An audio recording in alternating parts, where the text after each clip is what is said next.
কি করবো রে, ব্যবসা বাণিজ্য যা করছি সব দিক দিয়ে শুধু গুতাই খাচ্ছি। একদিক দিয়ে বাংলাদেশ গুতাচ্ছি, একদিক দিয়ে পাকিস্তান গুতাচ্ছে, শালা শুধু গুতাই খাচ্ছি। মোদিজি, বাংলাদেশ থেকে একটা চিঠি এসেছে। হে হে, কি চিঠি আসলো একটু পড়ে শোনা তো দেখি। কি আর আসবে, ওই ট্রানজেক্ট সুবিধা বন্ধ করে দিয়েছে তো, তাই জন্য সরকারের মনে ক্ষমা টমা চাচ্ছে। এই মোদি, তোর চিঠি তুই পড়তে পারিস না?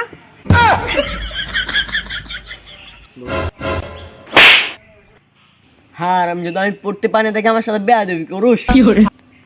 কিন্তু মোদিজি, এটা তো চিঠির প্রথম লাইনে লেখা ছিল। কি বলিস? দেখ তো চিঠির পর লাইনে কি লেখা আছে। ও, তুই চিঠি পড়বি কিভাবে? তুই তো চায়ের দোকানদার ছিলি। দাঁড়ান দাঁড়ান মোদিজি, এটাই তো চিঠি দ্বিতীয় লাইন লেখা ছিল। কি বলিস, এটাই লেখা ছিল? হ্যাঁ। দেখ তো পর লাইনে কি লেখা আছে। কিরে টুকুনুরা, তোরা কি আমাদের তান্ত্রিক সুবিধা বাতিল করে দিয়ে সুখে থাকবি?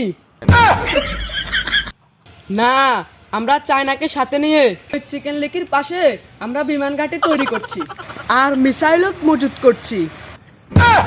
শালারা আমারে শান্তিতে ঘুমাতেও দিব না, ট্রানজিট সুবিধা বাতিল করে কোন বিপদে পড়লুম রে।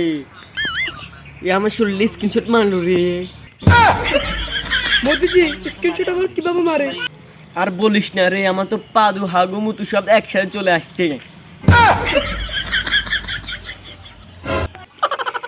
বাংলাদেশের সাথে বাড়াবাড়ি করতে ভুলে করে ফেললাম রে। দেখি ইসরায়েল আব্বার সাথে কথা বলে কিছু করতে পারি।